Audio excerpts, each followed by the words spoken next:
Hi guys, it's Ate Red here at nire-recommend ako ni Riza sa kanyang friend. Manood daw muna ng vlog ko bago umutang sa mga online loan platform. And I think you should do the same. Patuloy nating sinusubaybayan itong si Mr. Cash dahil rehistrado siya. And there's plenty of room for improvement. Pwede kang umutang ng malaking amount. Yun nga lang, may kinakalta siyang malaking service fee bago i-disburse yung loan. Kaya dapat pag-usapan natin tong si Mr. Cash. Recently, guys, nag-o-offer na siya ng multiple loans. And meron pa akong existing loan. Kaagad ako nakapag-loan additional. Kaya keep watching and see kung okay ba si Mr. Cash para sa inyo.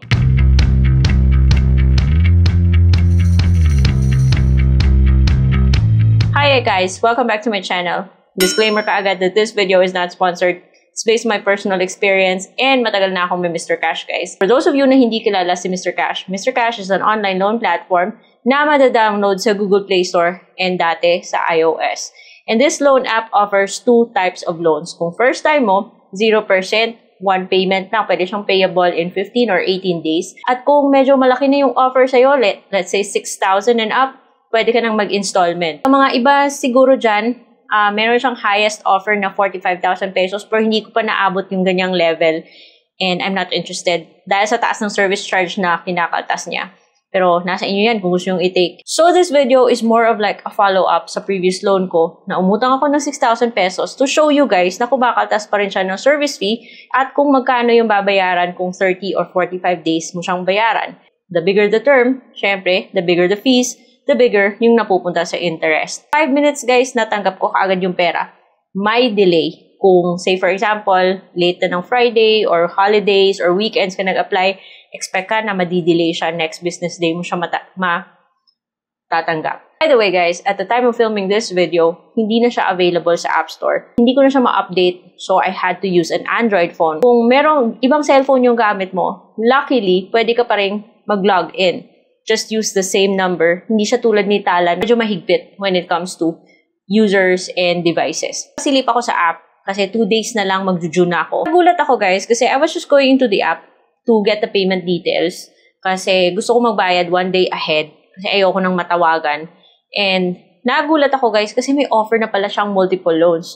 So ngayon, kahit na may existing loan ka, yung sa akin 6,000, if you haven't seen that the previous video, please check it out. Kasi ito parang follow-up na lang siya. At kung gusto nyo makita yung step-by-step process sa pag-apply kay Mr. Cash, meron din ako niyan. Hindi ko nire-recommend si Mr. Cash, hindi po ako nagpo-promote ng Mr. Cash. Yung sa akin na pinapakita ko yung ins and outs.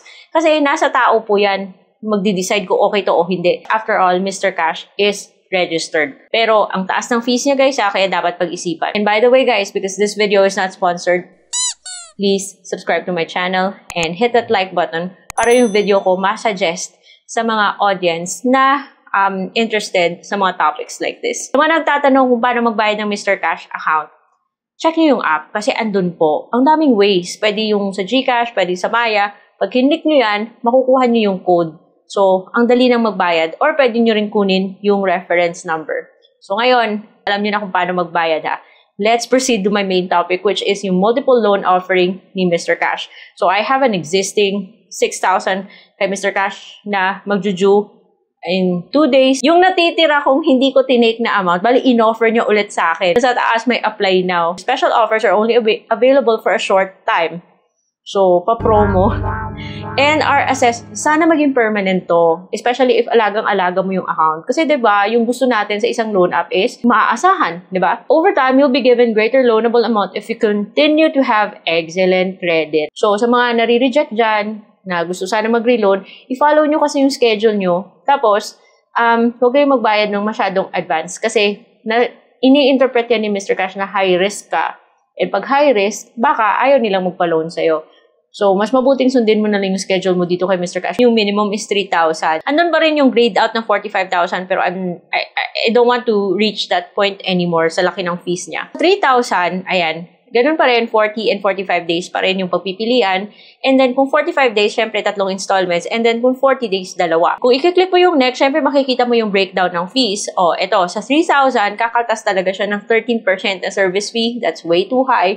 Pero parang carry siya kasi mababa yung amount, 390. And then, yung daily interest niya is a total of 337 for that 45-day period. So, yung matatanggap mong 2,610, ibabalik mo sa loob ng 45 days, yung total is 3,338. Mukhang mababa siya dahil mababa yung principal. But lo and behold, guys, kung sakaling ititake mo yung 21,500, lalaki rin yung kaltas niya. Yung service fee is 2,795. Yung matatanggap mo na lang is 18,705. Ang sakit ha, ang sakit isipin. And then yung amount due, yung total na babayaran mo in 45 days is 23,919. So, umiiba yung fees based on the number of days or yung term na pinili mo. But still, ganun pa rin yun.